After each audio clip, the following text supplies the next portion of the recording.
What if the pursuit of total limitless pleasure is actually a sophisticated, almost philosophical form of self-obliteration? It sounds like a paradox, doesn't it? Mm. That the quest for maximum stimulation could result in minimum selfhood. But that tension is precisely the crisis we're navigating today. Welcome back to the deep dive. This is a crucial and, yes, an incredibly sensitive conversation. We're diving into a topic that for many parents and, well, for many of us, triggers immediate shock and moral panic. The modern adolescent behavior known in internet slang as gooning. And we want to acknowledge the heaviness of this topic right up front. Hmm. Our goal is not to engage in moral judgment, nor is it to sensationalize. It's to do what we always do here. Right. It's to apply a rigorous philosophical lens to de-escalate that emotional alarm and provide you with a clear intellectual framework for understanding what's really happening. And if we strip away the slang, the noise, and all the moralizing, the source material we're looking at identifies a profound systemic crisis. It's about adolescent agency, the body, and the very nature of desire in the digital age. Exactly. The behavior, at its core, is defined by our sources as an extreme state of dissociation via hyperstimulation. It's the physical manifestation of what we often label brain rot, that systematic dissolution of focused thought into the algorithmic feed. And this is precisely why it demands philosophical attention. We are treating this not as a simple moral failure, but as an existential retreat. An existential retreat. Yes, a defense mechanism. It's a highly efficient way that young people are attempting to cope with, frankly, the overwhelming pressure, the anxiety, and the constant demand for identity construction that defines modern adolescence. So our mission today is to thoroughly examine this retreat, using 4 major philosophical critiques of modern life. We're going to be looking at Arthur Schopenhauer on the suffering of the will. We'll also bring in G.W.F. Hegel on the structural trap of what he called the bad infinite. And then Jean Baudrillard on how reality gets substituted with hyper-reality. And finally, Bernard Stiegler on the colonization of our inner lives by technology.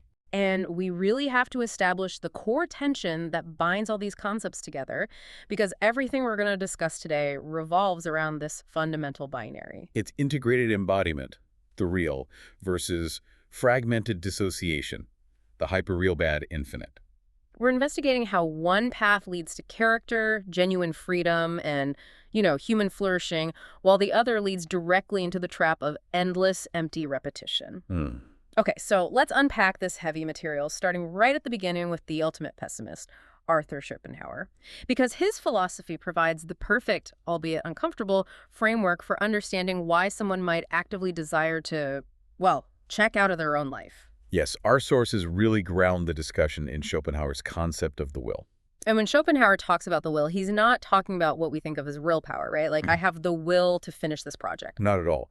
He sees the will as this blind, striving, fundamentally irrational, relentless driving force that underlies all existence. It's in us, it's in animals, it's in plants. That's the engine. It's the engine of desire, of seeking, of striving, and because it is inherently boundless, it can never, ever be truly satisfied. And for Schopenhauer, that means it leads only to suffering. So if I'm a teenager, the will is that constant nagging feeling that I'm supposed to be doing something more, that I need more success, more validation, more pleasure. And because that hunger can never really be quenched, it just makes me miserable. Exactly. The will is the source of our deepest existential pain because it ensures we are never at rest. And here's Schopenhauer's direct relevance to the behavior we're discussing. The source material argues that the goal of this hyperstimulation is not simple sexual release. Right. Because that would be a finite, resolved pleasure. The goal is the absolute suspension of the will, the suspension of the self. Wait, let me just challenge that for a moment. If the behavior is centered around sexual stimulation, why is the goal oblivion rather than climax? I mean, isn't that totally counterintuitive to desire? It seems counterintuitive on the surface, but it's a critical distinction. Traditional desire, whether it's sexual or otherwise, seeks resolution. It seeks an endpoint. Satiety. But resolution brings a crash. It brings a return to the painful awareness of the will, the striving conscious self. So the behavior, particularly the practice of delaying climax indefinitely, is about seeking oblivion. It's a temporary, mindless state of sustained sensory input that just silences the will's demands. So it's an intellectual and emotional vacation from being me. Precisely. The aim is to negate the part of them that feels the burden of existence. And the slang term itself, goon, captures that philosophical negation perfectly.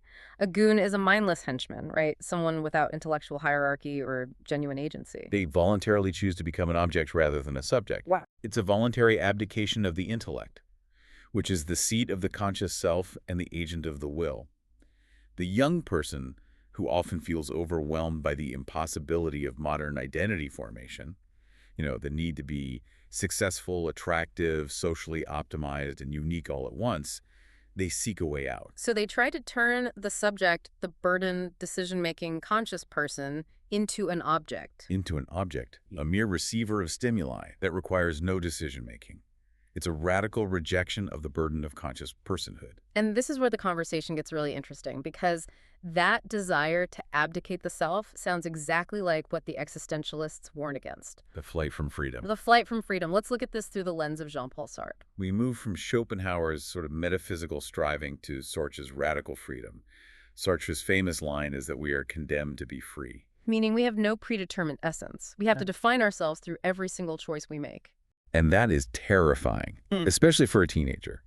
When they flee that anxiety, that's when they engage in what Sartre called mauvaise foi, or bad faith. Bad faith, then, is pretending you aren't free. Yes. Instead of facing the terror of total, undefined freedom, you embrace a fixed, diminished, convenient identity. So instead of thinking, I am a person who must decide my values and future, the young person says, I'm just a body driven by impulses, or I am a total goon, or I am simply empty-headed. They choose to be something less than their full, responsible human self. And that is the ontological self-harm described in the sources. Yes, that's the term. They are trading the overwhelming, unpredictable anxiety of radical freedom for the comfortable, predictable confinement of a, quote, dehumanized mannequin devoid of any individuality or sense of agency. They choose the path of least resistance, which is surrender at the deepest level of selfhood. This isn't just behavioral, it's a profound structural injury to their being. That term, ontological self-harm, is so heavy. Can you walk us through what that actually feels like inside the mind of the adolescent who's experiencing it? Of course. Imagine standing at the edge of a cliff, knowing you must jump to start your life, but you don't know where the ground is. That fear, that vertigo, is existential anxiety. Okay. Ontological self-harm is stepping away from the cliff and instead choosing a tiny, perfectly safe box, even if the box is restrictive and numb. The immediate feeling is relief from the need to perform, to decide, to be accountable. It's a comfortable numbness, which very quickly becomes addictive. And we can connect this idea of existential flight even further to Martin Heidegger, particularly his idea of Unheimlichkeit. Absolutely. Heidegger was all about the phenomenology of existence, the lived experience. And adolescence is inherently a time of profound internal instability, a state of Unheimlichkeit. Which translates literally as unhomeliness. Unhomeliness. Yeah. You don't feel at home in your changing, clumsy body. You don't feel settled in your social environment. The future is an anxious blank slate. So you feel alienated from your own skin and your own world. Exactly. And so the dissociative state offered by hyperstimulation is a flight from this unhomeliness into a controlled, predictable, sensory, and crucially, a highly private world. It's a refuge. It's a refuge where the confusing demands of social performance just vanish, and they don't have to deal with the messy reality of their changing physical self or the terrifying ambiguity of their future. It's an instant fix for ontological insecurity, offered up by the screen. So the deepest appeal of the behavior might be a kind of solipsism. That's a great way to put it. The safe enclosure of self, where the outside world and its demands cannot penetrate. So if Section 1 was about why the individual seeks to abandon the self, Section 2 is about the insidious structure of the trap that keeps them gone. Yes. We're moving from the individual psychology to the mechanism of the technological environment, starting with G.W.F. Hegel. His distinction between the true infinite and the bad infinite is the perfect structural analysis for this. It is the lens that explains why this particular habit is so sticky, so hard to break. Traditional healthy desire has a kind of narrative, a developmental structure. We can call that the true infinite. Meaning it's linear. It's linear. You feel hunger, you strive, you eat, you achieve satiety. The desire is resolved and you move on to the next, maybe a higher level desire. The experience is complete. It has a beginning, a middle, and an end. And that resolution leads to a new capacity for meaning. But the behavior we are discussing, characterized by edging, delaying the resolution of desire indefinitely, is the polar opposite. It actively works to avoid that resolution. And in doing so, it creates what Hegel defined as the bad infinite. The bad infinite is an endless series of the same thing that never achieves resolution or true progress. So it's not a spiral moving upward? No, think of it as an infinite line stretching out or an escalator that just goes around and around without ever reaching a destination. The goal is to remain suspended in that loop of perpetual anticipation, without ever achieving the conclusion that would end the experience. And here is the structural trap. The resolution, the climax, is actively feared. If the mind is trapped in this digital loop, why is the release so terrifying? Because the climax brings the crash. Ah. It's the abrupt, painful return to reality, to the anxiety, to the conscious self, and to the unhomeliness we just talked about. The mind becomes entirely captive to the digitized now of the screen. It can't move forward into the future. It can't, because the future means the end of the blissful oblivion. This perpetual suspension means the young person is failing to grasp the very structure of meaning, which requires effortful movement and finite resolution. The sources are pretty explicit about this. Practitioners will edge for hours, sometimes for days. They are existing in a heightened state, divorced from ordinary time, paralyzed by the fear of the return trip. So, if I'm understanding that correctly, the goal of this habit is to maximize the preamble, the rising tension and anticipation, and minimize the narrative. The narrative of desire and resolution. Precisely. They are consuming the promise of satisfaction, not satisfaction itself. And this endless loop, this bad infinite, is perfectly exploited by the technology itself. Which leads us directly to the French philosopher Bernard Stiegler and his concept of techniques as pharmakon. Stiegler is essential here for understanding the technical infrastructure of the trap. He saw technology, or techniques, as a pharmakon. Which means it's both a cure and a poison. Both a cure and a poison. We understand the cure, it extends human knowledge, connection, but the poison element in this context is what Stiegler argued modern technologies, specifically the algorithmic systems, are engineered to do. And what's that? They're designed to appeal directly to the brain's primitive reward centers. They're designed to short-circuit the long-term, effortful processes essential for adult selfhood. Things like deep reading, complex planning, or the vulnerability required for building genuine relationships. All of it. These systems bypass the reflective, future-oriented part of the prefrontal cortex entirely, maintaining the user in a state of high-intensity, short-cycle feedback. And this isn't some accident of design. It's the core business model. Which brings us to the truly shocking and necessary concept of the industrialization of libido. It's the ultimate expression of it. The behavior becomes the absolute industrialization of the teenage drive. Think of the algorithm not as a static tool, but as a hyper-efficient machine learning system. It's learning. It is actively learning exactly what visual and sensory inputs maintain the trance state, what keeps the dopamine flowing just enough to avoid the crash, but not enough to achieve resolution.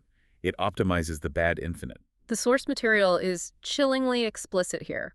The young person is not just a user. He is a component in a closed circuit. His dopamine is the fuel, and the screen is the engine. He is being farmed for attention in the most primal, intimate way possible. The young person's interiority, his own private desires and fantasies, is being captured, processed, and monetized by external forces. Yes, even the sanctuary of sexual imagination is being engineered by profit-driven algorithms. The philosophical worry here is the commodification of interiority. This level of capture means the system achieves peak efficiency for the attention economy. And this industrial capture warps time itself, which you term chronopathic temporality. How does this play out for the listener? Well, if you look at the attention economy, it fragments time into ever smaller, easily consumable and monetizable intervals.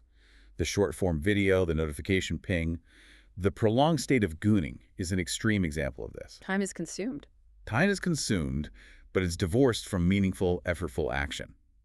This state creates chronopathic temporality.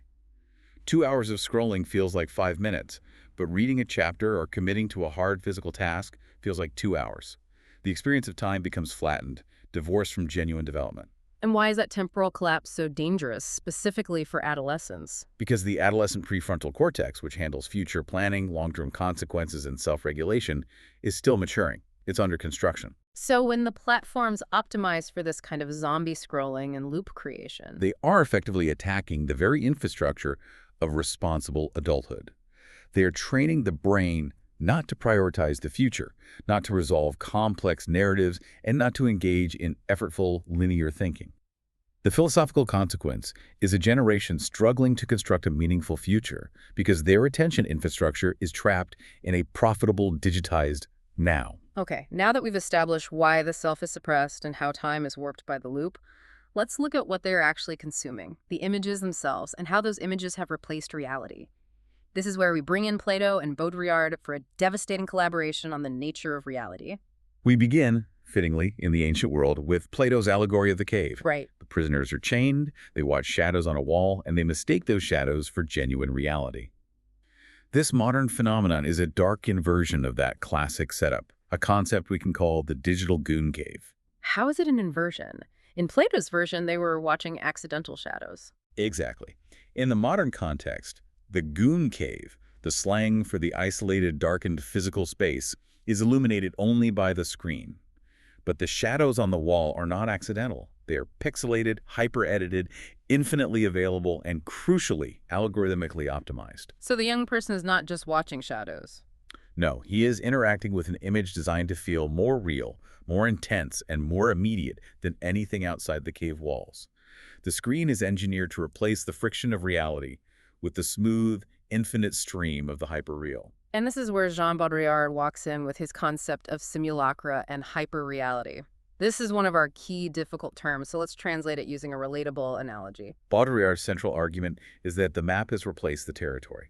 A simulacrum is an image or model that stands in for reality, but over time, the original reality is forgotten, and the image itself becomes more potent than the thing it represented. Okay, give us the ELI 5 version. Imagine eating an extremely realistic, high-fidelity plastic replica of a steak. It tastes better, looks more flawless, and is easier to get than a real steak, which is messy, expensive, and sometimes tough. Right. Eventually, you forget what a real steak is supposed to be. The texture, the effort of cooking, the variability. You start craving the plastic one because it offers perfect, predictable stimulation without risk or effort. That plastic steak is the simulacrum. That craving is hyperreality. So what does that mean for the adolescent seeking intimacy and desire? It means the image of intimacy has become hyperreal. The pixelated body, the manufactured scenario, the image of a relationship. It is flawless, edited, infinitely available, and most importantly, controllable. And by comparison, the messy, awkward, vulnerable reality of teenage relationships. With the fumbling first attempts, the inevitable rejection, the emotional risk required for genuine connection. All of that seems dull or terrifying or just inconvenient. The simulacra wins because it's controllable and perfect. It replaces relational friction with an endless, smooth stream. It's safer to deal with a flawless, controlled image than a vulnerable, unpredictable, real human being. It's an easy access substitute for the difficult work of embodying desire in the real world. And this profound disconnection brings us directly to the crisis of embodiment, drawing on the phenomenologist Maurice Merleau-Ponty. We have to distinguish between two types of bodily experience. Yes, which the German language conveniently separates, Leib and Körper. Okay, let's establish this foundational distinction because it really changes how the listener thinks about the body. Leib is the lived body. It is the body as a holistic subject, the integrated experience of desire, emotion, awareness, and relationality. This is the body that communicates empathy, that feels the ache of effort, that participates in the full human experience. Healthy sexuality, genuine intimacy, and self-mastery are rooted in the Leib. And Körper. Körper is the object body. It is the body as a collection of parts, functions, and surfaces. The body as a spectacle or a machine. And the source material suggests that hyperstimulation risks training the adolescent brain to experience the body, his own, and by projection others, as purely Körper. As a collection of isolated parts to be stimulated or used, rather than a holistic, communicating, emotionally resonant being. This sounds like it structurally separates physical arousal from emotional connection, from empathy or relational respect. Right. It fragments desire. It creates a profound foundational disconnect. The adolescent is training his central nervous system to respond intensely to a fragmented spectacle, Körper. But he is not developing the capacity to engage with the whole, lived, messy person, Leib.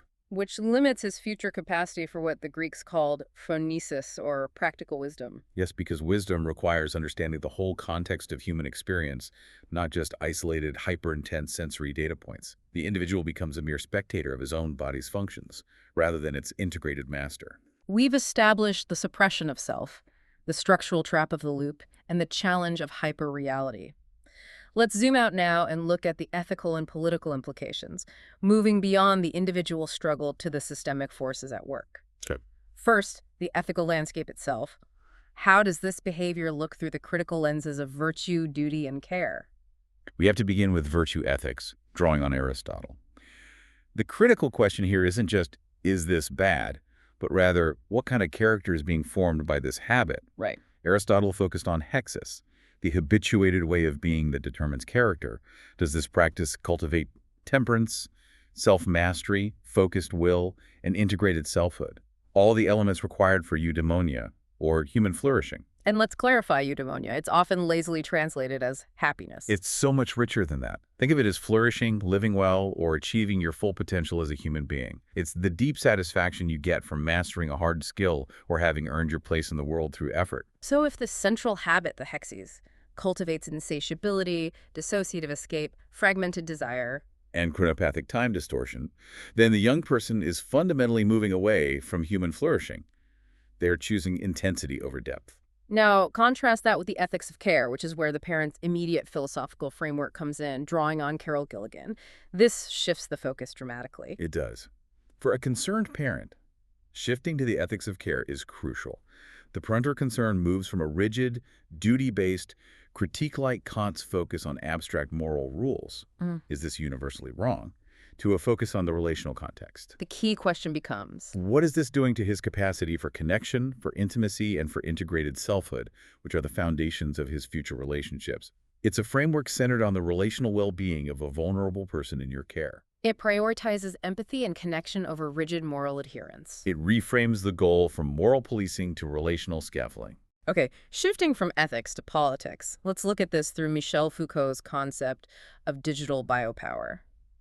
This is where we understand that this is not just an individual struggle, it's a system designed to manage large populations. Foucault argued that modern power works not primarily by repressing sexuality, as was common in, say, the Victorian era, but by managing and channeling it efficiently. Today, platforms exert what we call digital biopower. So they don't forbid the behavior. No, they exploit it, they refine it, and they shape it into a perfectly profitable, data-generating closed circuit. So the system manages desire to maximize extraction. This means the son's libido is not just his own, it is a battleground for market forces. It is the ultimate capture of attention and desire, representing peak efficiency for the attention economy. The sources note that platforms design their material to be instantly rewarding, making the assertion of voluntary choice an illusion. It's an asymmetrical battle. Completely. The platforms have around-the-clock access and are designed like specially engineered casinos that know exactly how to keep the chips flowing without letting the player truly win. So the parent is not just fighting their son, they are resisting a system that has colonized his attention and trained his desire. How can a teenager possibly fight this industrial machine on his own? They often can't, which is why parental intervention is existential scaffolding, not a violation of freedom. But if we look at the societal outcome of this colonization, we see the realization of Friedrich Nietzsche's warning about the last man. The diminished post-human. Tell us more about that concept and how it relates to this dissociative state. Nietzsche saw the last man as the inevitable product of a comfortable, consumerist, technologically mediated society, a creature who seeks only ease, safety, and petty pleasure. The person who has lost the capacity for creative striving, risk, and great love. Yes. He blinks and says, "We have discovered happiness," all while avoiding struggle and depth, which Nietzsche viewed as essential for human greatness. The dissociative state, the goon state, is that blinking. It's a way to hit the happiness button while avoiding the pain of growth. It is a somatic solution to existential demands, a way to avoid the necessity of struggle, effort, becoming, and vulnerability. Nietzsche would have viewed this as resentment against life itself, translated into biochemistry. The self, colonized and diminished, replaces the will to power and creative striving with the passive consumption of endless digitized stimulation. It's the ultimate flight from self-definition. We have spent a lot of time analyzing the depth of the philosophical problem. Now the mission turns to guidance. Moving from abstract critique to concrete, actionable philosophical strategy tailored specifically for the listener who is often a concerned parent. Right. The first step, as you mentioned, is reframing the response, focusing on agency over shame. This is paramount. The response cannot be based in accusation. We have to address the neurological reality. Since the adolescent prefrontal cortex, The part of the brain responsible for impulse control, future planning, and genuine self-regulation is still developing. It's still under construction. Parental intervention is not violating freedom, it is scaffolding it. You are providing the necessary external structure until the internal neurological architecture can support genuine autonomy. And the intervention itself has to be framed as a positive move toward freedom, aligning with the principles of Stoic self-mastery. It can't feel like a punishment. Exactly. Stoicism, championed by figures like Epictetus, emphasizes controlling what is within one's power and desires, especially those manipulated by external forces, are chief among them. So instead of just commanding the teen to stop, frame resistance as an appeal to his natural desire for autonomy. Use language like, that algorithm is trying to control your mind for profit. It's making you predictable. Self-mastery is proving you are in charge, not the screen. That reframes abstinence from a parental command into a form of existential self-assertion. It turns the resistance into a fight for his own sovereignty. It gives the teenager an enemy that is not his parent, but the system of capture. Now, if the disease philosophically is disembodied infinity, the endless looping and scrolling, then the cure must be the opposite. Finite embodiment. Finite embodiment. We must invite the young person back into the necessary friction of the real world. The real world provides boundaries, resistance, and, most importantly, resolution. Everything the bad infinite denies. Our sources outline 3 concrete cures for the bad infinite, all focused on reintroducing the real. Let's spend time on each one, starting with the first cure, labor. Labor means engaging in difficult, non-digital physical tasks where effort leads to a concrete, finite, and tangible result. This is the antidote to the virtual, effortless reward system. So manual tasks that require sustained focus and result in clear completion. Right. And it must be effortful and result in a definitive end. Don't just ask him to load the dishwasher. Ask him to help you rebuild a fence, or teach him to change the oil in the car, or volunteer for a few hours cleaning up a local park. Unlike the digital Luke, these activities require presence. They engage the body as live, a living, working subject, and they end with a definitive, satisfying sense of accomplishment. That feeling of completion is the true infinite realized in action. The key dialogue prompt is, look at this clean, garage-new, garden, bed-repaired object. Your effort created that. That is real. The second cure is risk. This addresses the flight from social vulnerability and the preference for the hyperreal safe predictability. It is about encouraging safe, real-world social risks, things that inherently involve the possibility of failure, awkwardness, or rejection. The dissociative behavior is often a flight from the fear of vulnerability inherent in real connection. The simulacra offers flawless interaction. Real life is fumbling and messy. So you have to encourage productive risk. Encourage him to join a debate club where he might lose, or try out for a school play and be awkward, or apply for a highly competitive, non-screen-related summer job. Or volunteering. Better yet, volunteering at a place like a soup kitchen or an animal shelter forces an uncomfortable, unedited, face-to-face engagement with reality and need. By encouraging him to take safe, real-world risks, you help break that fear of vulnerability. You prove that connection, though messy, is infinitely more rewarding than the safe, flawless image of connection. And the dialogue prompt here is, it's okay if it was awkward. Real life is awkward. That vulnerability is what makes you human. Exactly. And the third cure is time.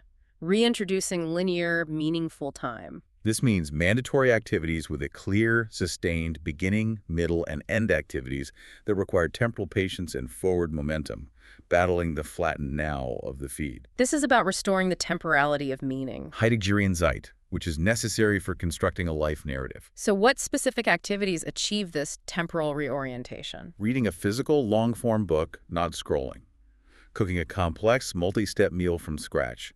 Playing a complex strategy board game, or committing to a long hike or bike ride where the physical journey dictates the time, not the algorithm. These activities demand linear attention. And they restore the feeling that time is a container for meaning, not merely a commodity to be consumed. You have to schedule these activities and enforce them as non-negotiable family time. The philosophical conversation itself needs to change too. It can't be a lecture, it needs to be Socratic. If the goal is self-mastery, the teen has to reach the conclusion himself. A Socratic approach begins with humility, admitting you do not know his subjective experience. Instead of accusing, you use Socratic dialogue to promote metacognitive awareness. The capacity for him to observe his own patterns from a reflective distance. The goal is to install the internal Socratic gadfly, the voice that asks, is this what I truly want? You're illuminating contradictions without being the prosecutor. What are the key Socratic questions a parent can use in a calm, non-judgmental moment? Focus on reflection, not accusation. For example, when you are in that state, what feeling are you escaping from? Or what specific deep need does this behavior serve that you aren't finding elsewhere? And addressing the political critique. Who profits most from your attention being captured in this specific way? Are you the master or the puppet in this loop? Another powerful one is, if you continued this habit for the next 20 years, what kind of person would you be? Is that the person you want to become? These questions require him to engage the rational, future-oriented part of his brain. Which is precisely the part that's being bypassed by the technology. Ultimately, the goal isn't just prohibition, it's the cultivation of virtue specifically, temperance. It's about cultivating digital temperance, the mean between total abstinence and compulsive addiction. This requires collaborative rulemaking and critically parental modeling. Parents have to examine their own brain rot tendencies. Absolutely, because studies show a strong correlation between teen screen use and parental screen use. You cannot preach temperance while being glued to your phone. Okay, beyond the dialogue, we need practical philosophical interventions that acknowledge the neurological reality of the dopamine system. Abrupt cessation causes genuine withdrawal and rebellion. And that's where the dopamine transition protocol comes in. Institute a cool-down bridge, a mandatory physical ritual that marks the transition from digital to embodied existence. It has to be short, satisfying, and real-world. Correct. It needs to bridge the gap between high digital arousal and low-key reality. Give us specifics for that bridge. It needs to be mandatory, physical, and short. For example, before any screen time, he must do 10 minutes of hard exercise push-ups, running stairs. After screen time, he must immediately engage in a physical chore, like making his bed perfectly, taking the dog out, or preparing a simple snack using only physical ingredients. So this ritual helps restore the temporality of meaning against the flattened time of the feed. And it gives the brain a brief, positive, real-world anchor before reality crashes in. And stepping back even further, let's talk about the concept of the cognitive Sabbath, a weekly break from the industrial capture of attention. This is a powerful restorative idea. Institute dopamine diversity days, a 24-hour period of screen-free, dedicated engagement every week. This isn't punishment. It's a practice of ontological remembering. Ontological remembering. It is intentionally stepping outside the productive efficiency and the endless algorithmic loop to encounter, being directly the world, the family, the self unmediated. Like the Jewish Shabbat, which philosopher Abraham Joshua Heschel described as building a palace in time. Exactly. It's a time when you deliberately decouple your worth and your attention from algorithmic demands, allowing for the reacquaintance with the true texture of unmediated reality. The weight of boredom, the satisfaction of effortful achievement, and the quiet presence of those around you. This practice rebuilds the attentional capacities necessary for sophrosin, for that practical wisdom. It does. Finally, let's frame the parent's entire role through the lens of philosophical midwifery, or maieudics, a concept often associated with Socrates. The parent's role is not that of a prison warden, but a philosophical midwife. You cannot give your son an authentic existence. Authentic selfhood must be birthed by him alone.